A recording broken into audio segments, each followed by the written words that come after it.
मेरे प्यारे दोस्तों, जय श्री राम। दोस्तों, आप सभी का केस स्टोरी वीडियो में हार्दिक अभिनंदन एवं स्वागत है। आज के प्रसंग में यह बताया गया है कि बाली पुत्र वीर अंगद ने रावण को अपने पैर पकड़ने पर कैसे किया विवश। प्रसंग बड़ी ज्ञानवर्धक है, इसलिए आपसे विनम्र निवेदन है कि वीडियो को पूरा देखें एवं चैनल को सब्सक्राइब लाइक जरूर करें। कमेंट में जय श्री राम जरूर लिखें। आइए शुरू करते हैं आज का प्रसंग। बात उस समय की है जब रावण पंचवटी से माता सीता को अपहरण कर लंका ले गया। भगवान श्री राम जब पंचवटी में वापस आए तो माता सीता को न देखकर बड़ी बेचैन हो गए। पूरे जंगल में माता सीता की खोज करने लगे, यहाँ तक कि पेड़ पौधों से भी माता सीता के बारे में पूछने लगे, लेकिन देवी सीता के बारे में कोई जानकारी नहीं मिल पाया।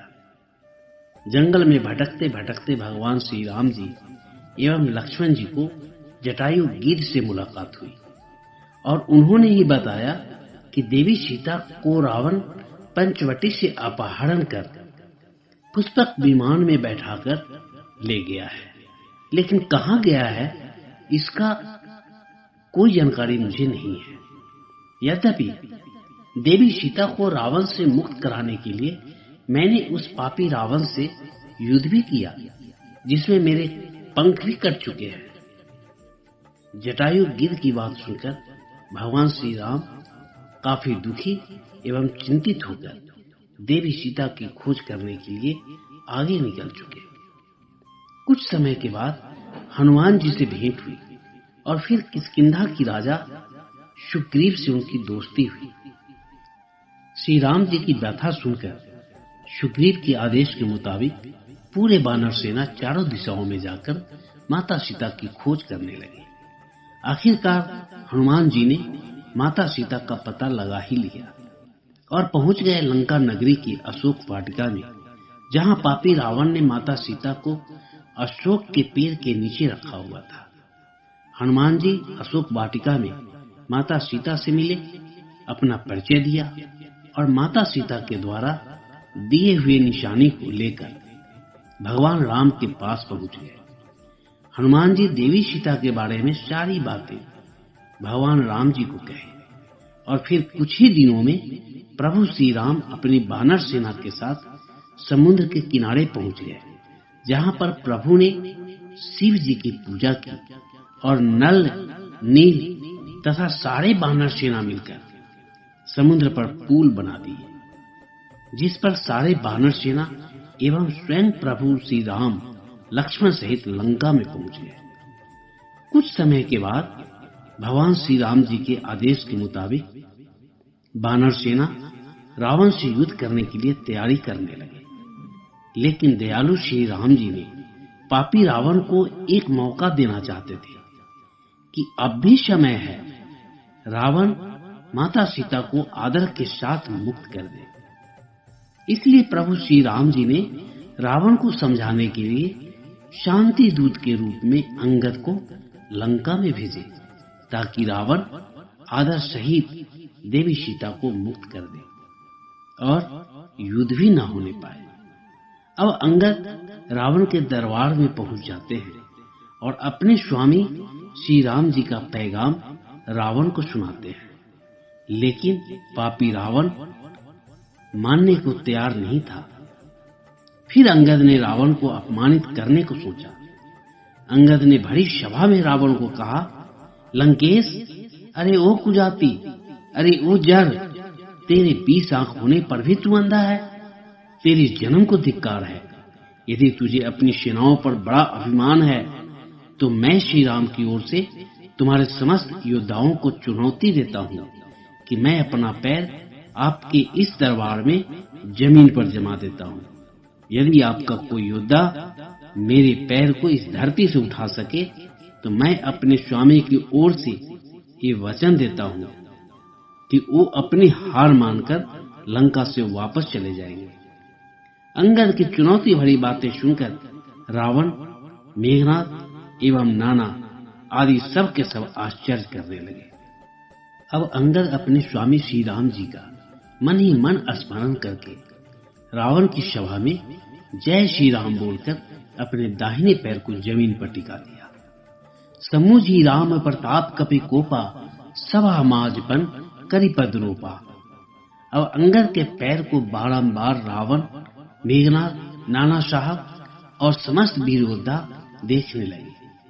अब एक एक कर सभी योद्धा बारी बारी से आकर अंगद के पैर को जमीन से उठाने की भरपूर कोशिश करने लगे, लेकिन पैर को उठाना तो दूर, हिला भी नहीं पाए। अंत में सब के सब थक हार कर वापस अपने आसन पर बैठ जाते हैं। यह सब देखकर रावण और मेघनाद बड़ा आश्चर्य करते हैं। सभी योद्धा के बाद अब अहंकारी मेघनाद भी अंगद के पैर को जमीन पर से उठाने के लिए आगे बढ़ता है। अंगद के पैर को उठाने के लिए अपनी सारी शक्ति को लगा देता है मेघनाद, लेकिन वह भी अंगद के पैर को नहीं उठा पाता है। यह दृश्य देखकर रावण के सभा में उपस्थित सभी असुर अचंभित हो जाते हैं। यह सब देखकर अब मेघनाद को बहुत गुस्सा आता है और अपनी तलवार निकालने की कोशिश करता है, लेकिन मेघनाद कुछ सोचकर रुक गया। अब अंत में रावण की ही बारी आने वाला था। रावण सोचने लगा कि यदि हम खुद जाकर अंगद के पैर को जमीन पर से उठा देंगे तो इस बानर के कहे अनुसार उस वनवासी को लंका से वापस जाना होगा और सीता हमेशा के लिए हमारी रानी बन जाएगी। ऐसा सोचकर अब रावण भी अंगद की तरफ बढ़ने लगा। रावण अब अंगद के पैर के करीब पहुंचा और अंगद एवं उसके पैर को बार बार घूरने लगा। अंगद के पैर को देखते हुए पैर के समीप जाने लगा। अब रावण अंगद के पैर के समीप बैठकर जैसे ही उसके पैर को छूने की कोशिश किया कि अंगद ने अपना पैर पीछे खींच दिया, जिसके कारण रावण के सिर का ताज मुकुट नीचे जमीन पर गिर गया। अब अंगद कहने लगा, अरे ओ मूर्ख, यदि चरण ही पकड़ने हैं तो मेरे प्रभु श्री राम के चरण पकड़, जिनके चरणों में मुक्ति का द्वार है। मेरा पैर क्यों पकड़ता है? इतना कहकर अंगद बड़ी तेजी से रावण के मुकुट को अपने हाथ से उठा लिया और जोर से उस मुकुट को प्रभु श्री राम की छावनी की ओर फेंक दिया। रावण अंगद को देखता ही रह गया। फिर अंगद ने रावण से कहा, हे लंकेश, मेरी चुनौती आपके योद्धाओं को थी, आपको नहीं। आपको तो मैं यही कहूंगा कि आप प्रभु श्री राम के चरण पकड़ लीजिए, आपका कल्याण हो जाएगा। मैं आपको कल सूर्योदय तक का समय देता हूं, उसके बाद लंका पर चढ़ाई कर दी जाएगी। उधर जब मुकुट प्रभु श्री राम के चरणों में गिरता है तब लक्ष्मण जी मुकुट को उठाकर देखने लगते हैं। विभीषण जी मुकुट को पहचान जाते हैं। विभीषण जी प्रभु श्री राम से कहते हैं, प्रभु, यह मुकुट तो रावण का है। निश्चित रूप से अंगद ने ही रावण को अपमानित करने के लिए रावण के इस मुकुट को आपके चरणों में फेंका है। प्रभु श्री राम जी विभीषण की बात सुनकर मंद मंद मुस्कुराने लगे। इस प्रकार से अंगद ने रावण के मुकुट को श्री राम जी के छावनी में फेंककर उसका घोर अपमान किया। साथ ही यह प्रदर्शित भी कर दिया कि जब एक दूत अद्भुत शक्ति और साहस वाला है तो श्री राम जी तीनों लोगों का स्वामी कितना शक्ति वाला होगा। दोस्तों, ये थे वीर अंगद ने लंका में रावण को कैसे किया अपमानित। वीर अंगद ने लंका में रावण को अपने पैर पकड़ने पर कैसे किया विवश, से संबंधित कुछ महत्वपूर्ण जानकारी। आशा करते हैं यह प्रसंग आप सभी को अच्छा लगा होगा।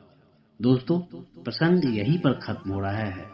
यदि आपको यह वीडियो अच्छा लगा है तो कृपया KS story video YouTube channel को सब्सक्राइब, लाइक जरूर करें तथा वीडियो शेयर भी करें एवं कमेंट में जय श्री राम जरूर लिखें।